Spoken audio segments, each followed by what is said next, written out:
kalau di masa Rasulullah itu malah Nabi itu menginstruksikan bagi para sahabat-sahabat dan kaum muslimin itu untuk membebaskan atau memerdekakan budak gitu.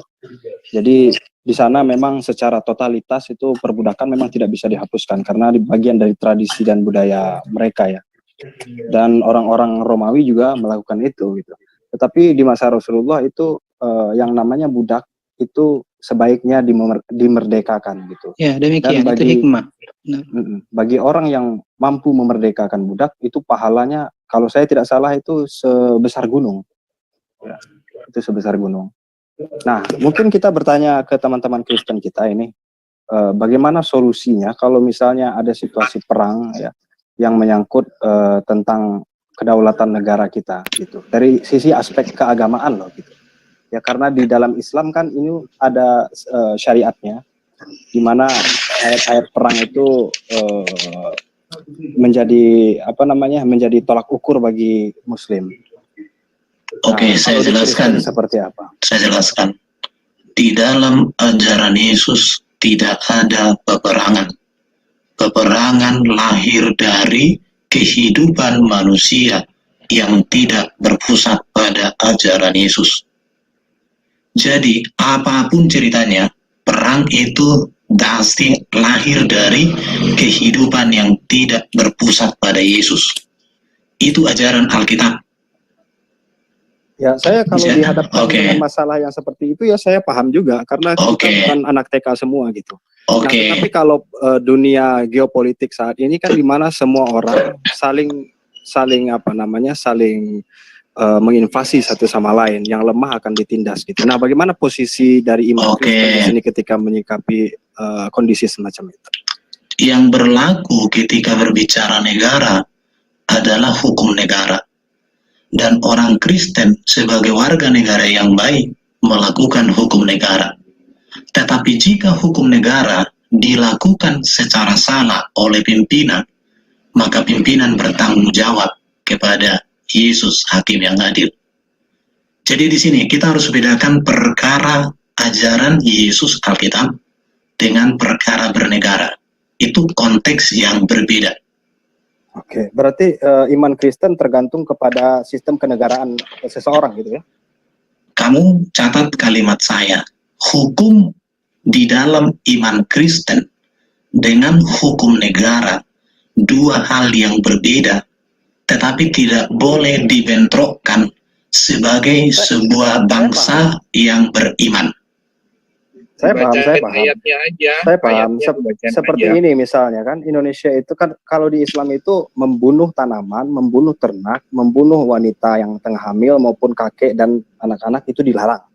Menghancurkan rumah ibadah itu dilarang.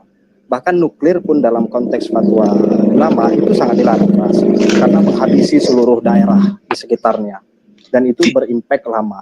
Nah, posisi dari Kristen jika misalnya ada suatu negara yang menginvasi Indonesia ini seperti apa? Kan sudah dijelaskan tadi sama sebagai warga negara yang baik, Roma 13, tunduklah ke pemerintah. Ya kita mengikuti pemerintah karena kita berbicara warga negara. Tapi itu tidak berbicara tentang ajaran Yesus, bukan. Tetapi ketundukan kepada pemerintah. Apa parametermu ketika mengatakan bahwa oh ini keputusan pemerintah salah ini dalam sistem peperangan, oh ini sudah benar, apa parametermu? Ya ajaran Yesus nggak pernah mengajarkan untuk berperang, membunuh. Sebentar Pak Pras. Bukan begitu. Maksud saya ini. Ketika selalu ini ya saya jelasin ya. Ayat ini yang dipakai itu ditujukan kepada bangsa Israel ya. Karena mereka bangsa pilihan. Oh bukan tentang Israel Pak. Kan ayat ini perang tadi yang mau di ini kan. Bukan tentang Israel. Ini saya kasih contoh case di Indonesia.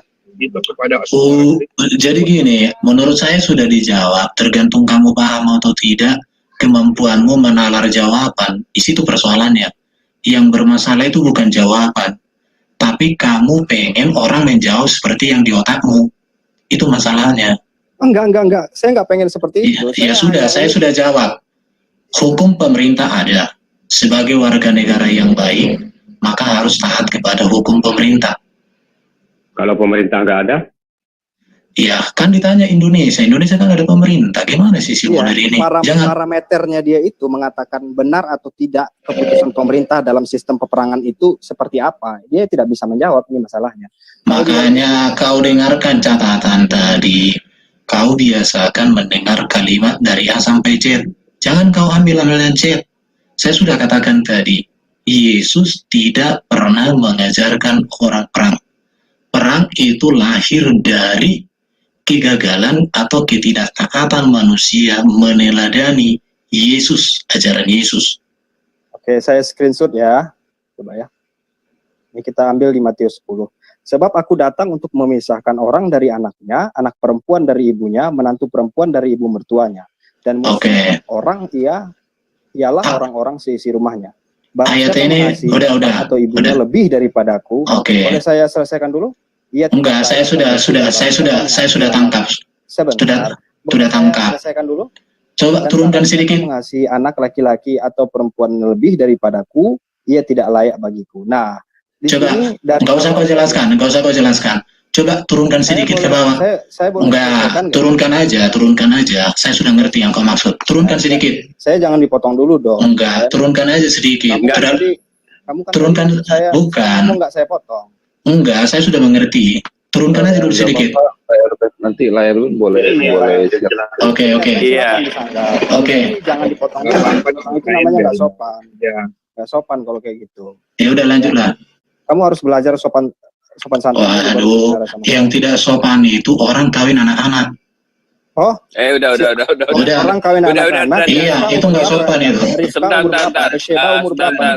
Oke, Herbert kasih kesempatan Herbert. Yesus Hanotri. Maria kamarnya umur berapa? Loh. Bisa pastikan itu. Yang pasti dewasa. Yang pasti dewasa mana ayatnya? Iya. Mana ayatnya? Karena dikata. Ya, kembali ke topik. Kembali ke topik. Oke. Kau lanjutkan, biar aku jelaskan. Ayo. Silakan. Ini. Oke, saya silakan turunkan layarmu. Konteksnya apa di situ? Buka mic-mu. Mic-nya di mute. Iya, buka mic-nya. Itu turunkan dulu sedikit layarnya. Dari judulnya aja yang dibuat LAI sudah ketahuan. Loh, keluar dia. Di mute ya. Ini di mute tadi.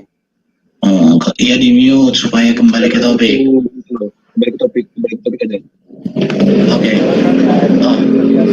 Enggak usah kembali ke topik. Bukan, saya sudah mengerti yang kau maksud. Mana tadi ayatnya tadi? Ya, saya share screen lagi ya. Oke, ditarik share screen-nya biar dia yang share screen. Biar ku jelaskan. Pasal berapa ayat berapa? Nih, dia mau share screen. Iya. Nih. Jadi di sini udah kebaca bahwa Oke, turunkan sedikit. Nah. Loh, sedikit turunkan. Sampai mana? Naik layarmu kan. Nah, itu udah. Coba baca dulu judul besarannya itu, konteksnya mulai dari situ. Judul ini maksudnya? Iya, udah. Baca dulu mulai dari situ. Memangnya judul ini ada di dalam kodek dan manuskrip tertua? Artinya ini kan bentar. Saya suruh kamu baca, bukan mengkritisi. Apa judulnya di situ? Yesus membawa pemisah bagaimana mengikut Yesus, bukan bagaimana berperang. Ya, jadi ayat ini tidak berbicara konteks berperang, tetapi konteks bagaimana orang menentukan pilihan ikut Yesus atau tidak. Ya. Jadi Yesus datang bukan untuk membawa damai di atas bumi. Kenapa? Aku datang untuk bukan untuk berdamai, melainkan pedang. Apa yang dimaksud di sini? Sebab, perhatikan ya, aku datang untuk memisahkan orang dari ayahnya. Memangnya, kalau ayahnya nggak percaya Yesus, anaknya mau percaya Yesus, ya terpisah. Anak perempuan ibunya, menantu perempuan dari ibunya. Oke. Dan harus musuhi begitu ya, bro? Bukan, dia dulu. Dan musuh orang ialah orang yang seisi rumahnya. Memang iya kok. Jadi bermusuhan, tapi bermusuhan di sini. Bukan. Kamu tahu artinya bermusuhan dengan musuh? Bermusuhan itu adalah sifat. Ada di situ dikatakan bermusuhan. Ya, di sini kan dan musuh ialah orang iya, musuh. Rumahnya, iya kan? Musuh. Orang itu yang memusuhi dia. Makanya banyak para murtadin itu kan dimusuhi, keluarganya dibuang. Nah, malah ada bentar. Aku datang untuk memisahkan. Ini kan aktif ini. Kalimat aktif. Dengar dulu makanya. Iya memang pasif. Dengarkan dulu ya. Iya, Yesus itu memisahkan. Ada ayat kok dikatakan Yesus datang untuk membawa pertentangan, perbantahan. Yesus menjadi batu sandungan, ada. Terbukti kok. Terbukti. Ada banyak perbantahan karena Yesus. Di situ. Ya, jadi konteks ayat ini bukan konteks ayat perang, tapi konteks ayat ini berbicara tentang ketika orang memutuskan untuk mengikuti Yesus, harus ada keputusan yang radikal. Harus siap ditolak, harus siap dibenci, harus siap untuk dianiaya. Di situ. Bukan Munir, nggak usah dulu ngomong, nggak nyampe ilmu ke sini. Dan musuh orang ialah orang seisi rumahnya. Berapa? Dia ayat 37 ya. Dengar dulu. Kamu terus dengar. Ya iyalah, kau tanya Alkitab kan? Kalau kau tanya kau Quran, waktumu banyak bicara. Kalau kau tanya Alkitab, waktunya saya banyak bicara. Atau mau saya tanya Al-Quran? Aku biar kau banyak bicara. Dia terus ayat 37. Ayat 37 ya. Lihat ayat 37. Kurang yakin kasih aja ayat tampar pipi ini. Kasih pipi kiri. Iya, gampang itu. Lihat ayat 37 ya. Barang siapa, perhatikan ya, mengasihi bapaknya, ibunya lebih daripadaku, ia tidak layak bagiku. Barang siapa mengasihi anaknya laki-laki atau perempuan lebih daripadaku, ia tidak layak bagiku. Ayat 38. Barang siapa tidak memikul salibnya dan mengikut aku, tidak layak bagiku. Barang siapa mempertahankan nyawanya. Jadi bukan menghilangkan nyawa orang lain ya. Naikkan. Biar kita baca pelan-pelan. Jadi orang yang mengikuti Yesus itu kehilangan nyawa, bukan menghilangkan nyawa orang, bukan berperang, bukan membunuh. Ini barang siapa mempertahankan nyawanya. Loh, kok dicabut layarnya? Kamu terus yang ngomong saya. Ya iyalah. Kamu tanya. Sekarang kamu waktunya banyak bicara. Kau jelaskan dulu latar belakang jilbab di dalam ajaranmu. Kau banyak bicara. Dia terus yang ngomong. Oke, sekarang kasih waktu. Kau aneh jadi orang. Erben, dia nyangka bahwa kamu nggak kasih waktu, coba. Biarin dulu deh sebentar. Iya, nanti jadi ketika yang ditanyakan tentang kitabnya, mungkin bisa diberikan waktu porsi lebih lama untuk menjelaskan gitu. Iya. Silakan kasih ulangin kalau mau merasa kurang puas, ulangin lagi. Ya di sini ya Tan, kalau kamu bertanya Alkitab dengan kebebasan orang Kristen menjelaskan. Ketika kamu tidak setuju, baru nanti kamu bantah, berikan katamu. Tetapi kalau memang mau sebentar Pak Munir, nggak usah dulu. Tapi kalau kamu pengen banyak bicara, kita bahas Quran. Kami hanya bertanya, kamu menjelaskan. Kamu siap? Kamu siap? Bang Erben, yang tadi dituntasin dulu, pedang yang dimaksud itu pedang apa? Oke, Erben. Itu adalah suruh yaitu firman Tuhan ya, bukan pedang-pedangan yang kamu lihat fisik. Aku sebentar Pak Johan, biarkan aku nambahin Erben ya. Etan sama Erben ya. Iya, bicara lah. Apa mau kau bilang, bro? Ya, ini aku bacakan ya. Ini lihat ya. Pada waktu Yesus ditangkap ya, tetapi seorang dari mereka yang menyertai Yesus mengulurkan tangannya, menghunuskan pedangnya, dan meletakkannya kepada hamba imam besar sehingga putus telinganya. Maka kata Yesus kepadanya, masukkanlah pedang itu kembali ke dalam sarungnya. Sebab barang siapa menggunakan pedang, ia akan binasa oleh pedang. Atau kau sangka bahwa aku tidak dapat berseru kepada Bapakku, supaya ia segera mengirim lebih dari 12 pasukan malaikat membantu aku? Jika begitu, bagaimanakah yang digenapi dalam kitab suci yang mengatakan bahwa harus terjadi demikian? Pada saat itu Yesus berkata kepada orang banyak, sangkamu aku ini penyamun, kamu datang lengkap dengan pedang pentung menangkap aku, padahal tiap-tiap hari aku duduk mengajar di bait Allah dan kamu tidak menangkap aku. Nah, kemudian ada lagi Yesus mengatakan satu hal, kerajaanku bukan di dunia ini, gitu. Dan Yesus tidak mengurus perkara orang yang datang kepadanya mengatakan tentang pembagian harta. Nah, karena Tuhan bukan datang untuk mengurus hal-hal duniawi seperti itu, gitu. Jadi pada waktu mengatakan Oke, Pak Pras, udah cukup jelas Pak Pras. Sekarang kita kasih waktu dia. Gimana Bro Ethan? Oh iya, saya share screen ya. Saya boleh ngomong? Ya, boleh, silakan. Oke. Artinya gini. Ini ayat Al-Quran ya. Iya. Aman.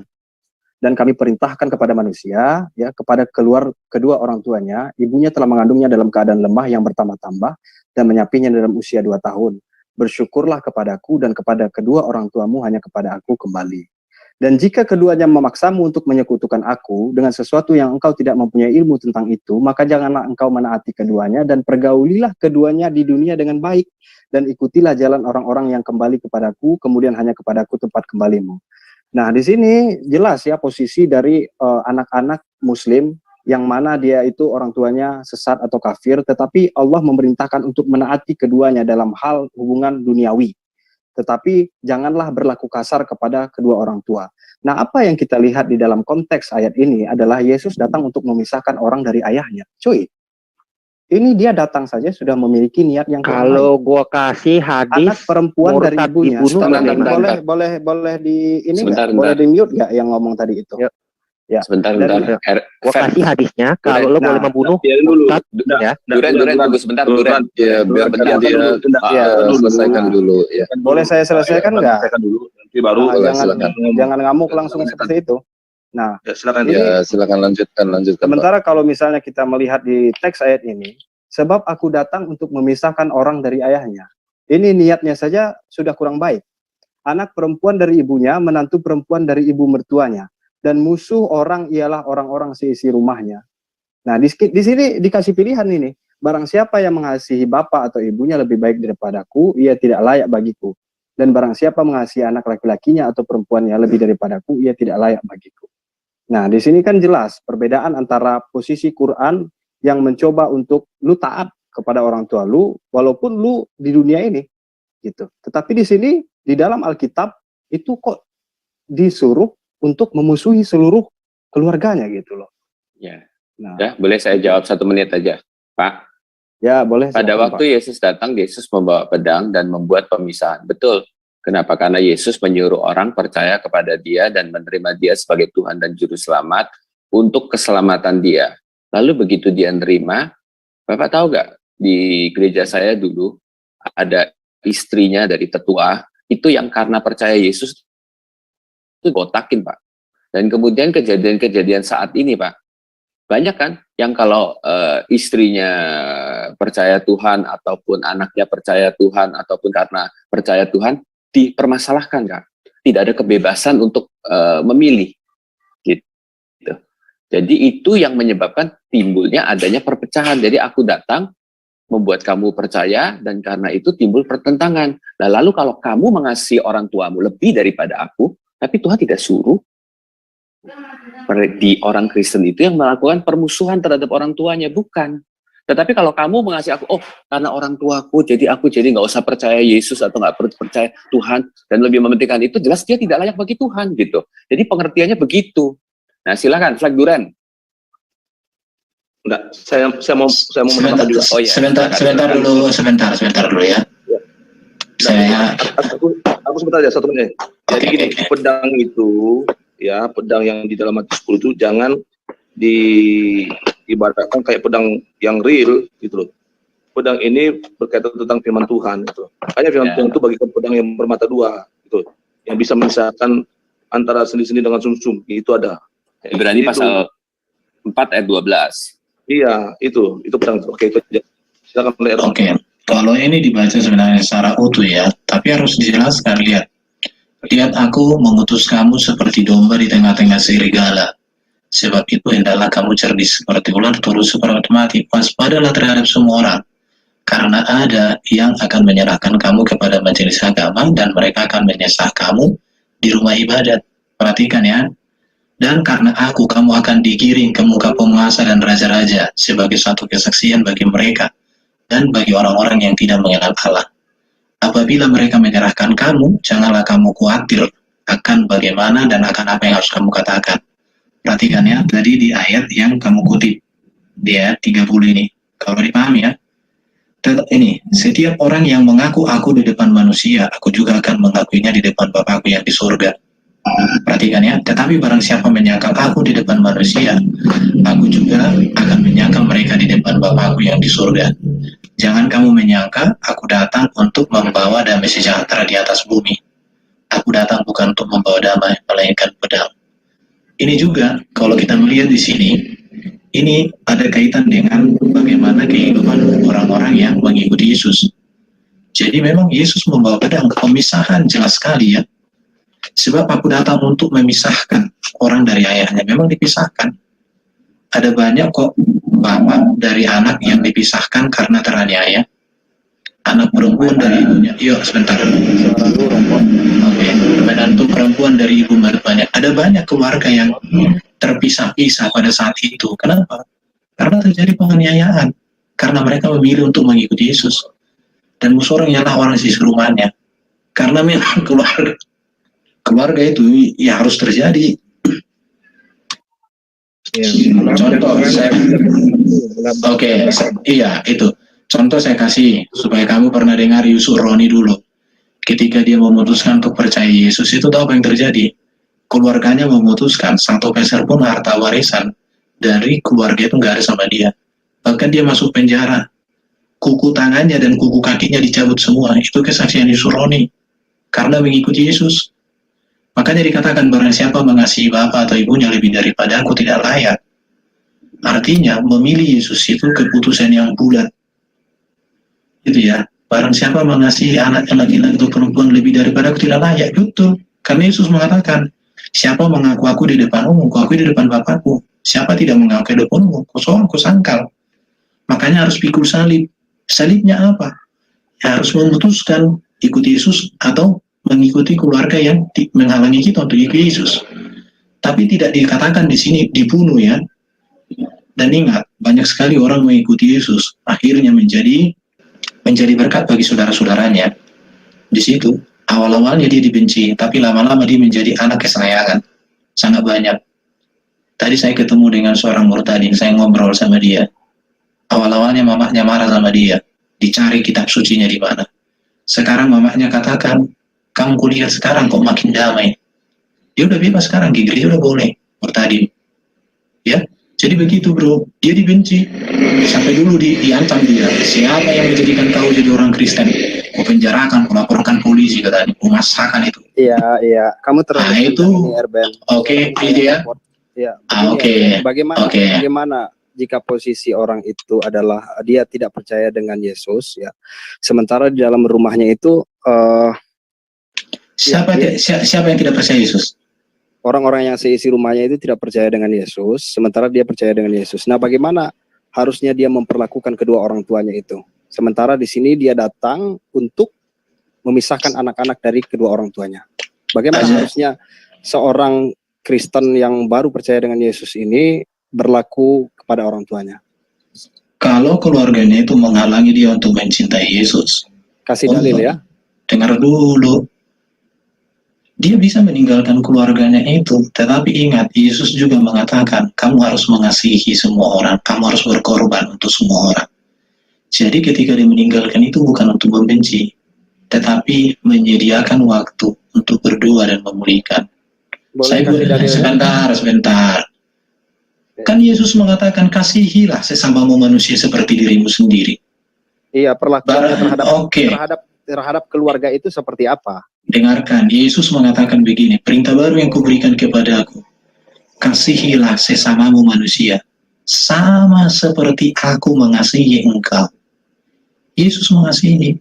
Saya mau sampaikan sama Ethan, tidak ada orang yang murtad atau orang yang dari non-Kristen menjadi orang Kristen, kemudian dia sangat benci dengan orang tuanya. Tidak ada. Tetapi justru mereka mengatakan, aku mengasihi bapak-bapakku. Aku mau mereka untuk cinta kepada Tuhan. Yusuf Roni saya pernah Dia pernah bersaksi itu. Kukunya itu, tangan dan kakinya itu dicopot. Dia dipenjara 6 tahun, 2 tahun tanpa pengadilan. Tapi Etan tahu, hakim yang memvonis dia untuk masuk penjara itu adalah menjadi majelis dia ketika dia keluar dari penjara. Bro, saya nggak punya urusan dengan iya, saya tahu kamu tidak ada urusan dengan beliau. Tetapi saya mau tunjukkan, saya punya dosen. Poin ada dua. Saya itu, bro. Poin saya itu adalah bagaimana perilaku seorang anak terhadap kedua orang tuanya jikalau mereka itu berbeda keyakinan gitu loh. Karena di konteks ayat tadi itu sudah jelas ya bahwa dia datang itu untuk memisahkan anak-anak dari kedua orang tuanya dan seisi rumah menjadi musuhnya gitu loh. Loh, kamu mengerti nggak artinya di situ keputusan untuk memilih Yesus itu? Saya Etan, kamu sudah kasih contoh sama kamu. Tergantung nalarmu mampu memahami kalimat saya sekarang. Ya, jadi kan kamu bilang tadi meninggalkan keluarganya. Iya memang ditinggalkan kok keluarganya. Tapi ya, apakah dalilnya mana dia? Dalilnya? Loh, ayat tadi kan dikatakan harus meninggalkan. Memang ditinggalkan kok. Bahkan mereka meninggalkan itu karena diusir. Tidak ada disebut diusir. Loh, kan coba ayatnya itu kan meninggalkan, dia ditinggalkan. Kenapa? Ya karena diusir. Coba dia ayat di atasnya itu kan menyerahkan kamu. Makanya kalau baca Alkitab itu bukan kayak baca Quran. Baca Quran itu kan ayat 1, ayat 2 bisa lari dengan ayat 6. Alkitab itu ada konteksnya, bro. Saya sudah baca tadi ayat itu, apa kamu nggak lihat ayatnya? Saya ulang. Ini makanya saya bilang kau baca ini, lihat ini ya. Ini perhatikan ya, ini. Nih, tetapi waspadalah terhadap semua orang ya, karena ada yang akan menyerahkan kamu kepada majelis agama dan mereka akan menyesal kamu. Matius 10 itu loh. Iya dengar, iya makanya dengar. Dari Matius 10 itu mana yang meninggalkan itu? Kau bilang itu nggak ada di situ. Kamu mengerti nggak belajar Alkitab? Belajar Alkitab itu tidak hanya pada ayat itu, karena ayat itu tidak lepas dari ayat lain. Lihat ini, nih. Ketawa. Memang kayak gini kebiasaan. Ini lihat. Nih lihat. Apabila ayat 19, apabila mereka menyerahkan kamu, perhatikan ya. Lihat ayat 21. Orang akan menyerahkan saudaranya untuk dibunuh. Perhatikan ini. Yesus Roni itu diserahkan saudaranya loh. Ketika dia menerima Yesus itu sampai di penjara, kukunya itu, tangan dan kaki itu dicopot semua, bayangin. Ini yang mana ini Erben yang kamu maksud ini? Ini kan Matius pasal 10 ini sama nih ini Matius ini. Matius pasal 10. Makanya kalau belajar Alkitab, jangan kau nyari ayat yang kamu anggap janggal. Kalau kayak gitu kamu belajar Alkitab selamanya kamu saya katakan tidak cerdas. Ini lihat ini ayat 21 ini sudah didahului. Orang akan menyerahkan saudaranya untuk dibunuh. Demikian juga seorang ayah akan anaknya. Lihat ini. Ini ada ini. Aduh, gimana sih kawan ini? Ya, itu ada juga lihat. Lihat ini. Gimana sih kamu? Makanya saya bilang samamu, buka telingamu. Itu bukan dengar dulu. Bukan konteks yang saya bahas tadi itu. Aduh. Ayat konteksnya sama itu. Itu berbicara tentang bagaimana orang mengikuti Yesus. Ini lihat ini ya, lihat. Orang akan menyerahkan saudaranya untuk dibunuh. Demikian juga seorang ayah akan anaknya. Ya dia pergilah dari rumah. Karena dia diserahkan. Lihat. Apabila mereka lihat. Satu, larilah ke kota yang lain. Karena aku berkata kepadamu, sesungguhnya sebelum kamu selesai. Lihat. Udah. Anak kamu hanya lihat ini ya. Dan anak-anak akan memberontak terhadap orang tuanya dan akan membunuh mereka. Lihat. Contoh ya, yang memberontak anak itu kepada orang tuanya itu Syekh bin Ibrahim. Anak-anaknya mengatakan bapakku udah sesat dan lain sebagainya, ditentang. Tapi sekarang Syekh bin Ibrahim dengan anak-anaknya udah cium-ciuman, udah sayang-sayangan lagi. Itu contoh. Saya bilang makanya maksud saya itu ya, perlakuan seorang anak ketika keimanannya berbeda dengan kedua orang tuanya. Tidak ada di sini saya sebut tadi mau membunuh kok lari. Ya udah, memang nggak ada kok membunuh. Ya nggak ada. Ya udah. Perlakuannya. Yesus mengajarkan kasihilah sesamamu manusia sama seperti aku mengasihi engkau. Kasih Yesus itu kasih yang sempurna. kasih yang tiada tara.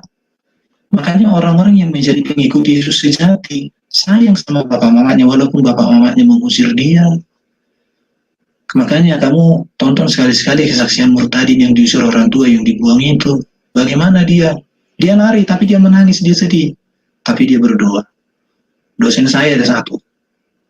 Saya semua sebutkan namanya dulu, ya. Dia ketika menjadi orang Kristen dia dibenci saudaranya. Tetapi semua saudaranya menjadi pengikut Yesus. Kenapa? Karena dilihat kehidupan Yesus itu dalam dirinya. Tapi dosen saya sudah meninggal. Saya katakan dosen terbaik. Di situ, saudara-saudaranya tadi nggak percaya Yesus. Dan dia dibenci karena dia masuk sekolah teologi. Kau bukan anakku dan lain sebagainya. Semua keluarga menjauhi, diusir dia. Tapi setelah dilihat perubahan hidupnya, waduh, dikatakan kurang cepat kau menjadi orang Kristen, sehingga kami lama baru mengenal Yesus itu. Kalau kau ceritakan bagaimana kesaksian dia melayani keluarganya, wis, seru seru. Berapa orang mereka bersaudara semua menjadi pengikut Kristus. Ya, tapi dikatakan barang siapa yang mengasihi aku, barang siapa. Iya, barang siapa mengasihi aku terus? Apa? Barang siapa yang mengasihi aku. Halo? Iya, halo. Nah, barang siapa yang mengasihi bapak atau ibunya lebih daripadaku, ia tidak layak bagiku. Ya, memang iya, betul kok. Benar. Dan barang siapa mengasihi anaknya laki-laki atau perempuan lebih daripadaku, ia tidak layak bagiku. Iya, betul. Nah, bagaimana? Nah, ini keadaan kedua orang tuanya ini sudah berbeda iman. Bagaimana dia memprioritaskan kasihnya kepada kedua orang tuanya dengan kasihnya kepada. Saya kasih contoh sama Saifuddin Ibrahim aja. Sebentar, saya selesaikan dulu sama Etan sedikit lagi. Saifuddin Ibrahim itu lebih mengasihi. Saifuddin Ibrahim itu lebih mengasihi Yesus daripada anaknya. Makanya dia memilih untuk berpisah. Iya. Nanti dulu ini nunggu Pak Etannya lagi nelpon, nunggu dia dulu. Atau dia sendiri itu lebih mengasihi Tuhannya atau lebih mengasihi orang tuanya? Siapa? Si Etan ini. Ya, mungkin dia lebih mengasihi dirinya daripada mengasihi Tuhan. Jadi itu kan solusi pada saat orang tersebut menghadapi dilema antara menerima Yesus dengan orang tuanya, begitu. Kan tidak disebut situ membenci gitu loh. Iya. Itu diperhadapkan dengan pilihan-pilihan. Iya. Ini motif. Kalau kita menjadi seorang pengikut Yesus, ya kita memang harus menomorsatukan Tuhan gitu loh. Betul. Gitu loh. Ini kalau menjadi Tuhan itu satu-satunya ini penguasa tunggal atas hidup kita, bukan yang lain gitu. Bukan orang tua kita, bukan ibu kita, ayah kita, saudara kita, bukan. Gitu. Tuhan Yesus tetap satu. Ini ayat utamakan gitu loh. Ayat ini ada ayat ayat itu sebenarnya Bro Etan juga harus tahu bahwa di dalam Islam itu nggak ada itu hukum emas ya, golden rule itu nggak ada dalam Islam. Jadi, oke, Pak Nathan mungkin mau jelaskan itu, Pak. Jelaskan sedikit sambil nunggu dia, nggak apa-apa.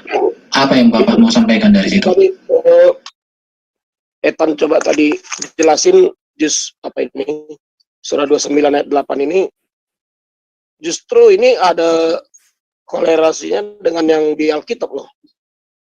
Jika keduanya memaksa dan jika keduanya memaksa untuk menyekutukan aku dengan sesuatu yang kau tidak mempunyai ilmu tentang itu, maka janganlah kau patuhi keduanya, hanya kepadaku tempat kembalimu. Ini tadi yang ditampilkan si Etan itu. Surat Furqan. Oke, nanti kita cross check dia. Betul ya. Jadi harus memilih ya. Harus prioritas ya. Jadi dia bilang ini udah. Coba saya mau baca sekali lagi, Pak Nathan. Ya, jadi kalau perintahnya boleh ya. Jadi kalau perintahnya boleh mengikuti orang tua yang muslim itu. Lihat ya, bentar. Munir kadang nggak nyambung.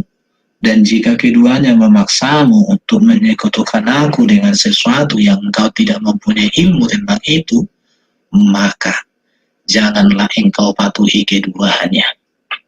Berarti harus memilih dong salah satu. Ya, kalau boleh itu memilih kan itu kalau misalkan ayatnya itu ini lebih parah satu lagi yang disampaikan Duran. Duran mana Duran? Iya. Ya. Kenapa? Terus. Itu Ini. hadis mulia. Allah SAW bersabda, tidak halal darahnya seorang muslim kecuali dengan salah satu dari 3 perkara, yaitu seorang yang berzina setelah menikah, maka ia dirajam, atau membunuh dengan sengaja, maka ia akan dibalas, atau murtad setelah masuk Islam, maka ia dibunuh. Haleluya. Jadi gini ya, maupun orang tua atau anak. Itu Bapak kalau ini salah coba satunya baca itu teks murtad, aslinya. Itu harus dibunuh. Teks Baca aslinya teks mana? aslinya. Man badala dinahu. Iya. Man badala.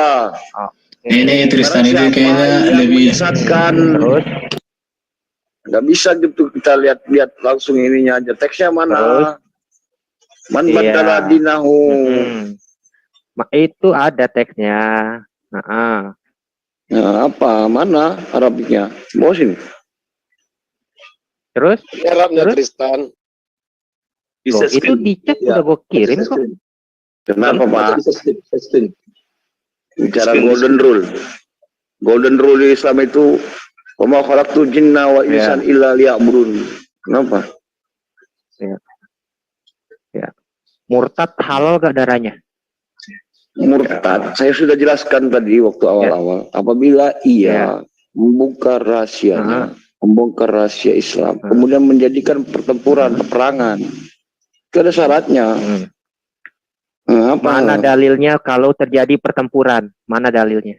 Ya itu mana dalilnya tadi yang dikeluarin sama si bapak tadi? Loh, itu udah ada kok. Buat taruh di chat ya. Banyak tentang murtad itu halal darahnya. Mana dicoba? Belum mau berapa hadis? Pak Tristan Hadis yang berbeda banyak. Pak Duran, Pak Tristan baru masuk, mungkin ulangi lagi ini ya. Kirim di chat lagi. Mau berapa banyak hadis dia? Silakan Pak Duran. Enggak, biarin dibaca dulu. Dia kan mau baca katanya, dia mau butuh teks. Jadi teman-teman kita ini diskusi ya. Saya rasa debat. Yang menerjemahkan itu kan sudah pakar ngerti bahasa Arab, jadi nggak perlu dipusingkan lagi. Pak Wisdom, itu kaset-kaset. Iya, kaset-kaset. Noise. Oh iya. Tolong cabut lagi, balik lagi. Ya saya rasa nggak usah terlalu dipusingkan dengan bahasa-bahasa itu, karena yang menerjemahkan kan bukan orang ecek-ecek yang ngerti bahasa Arab.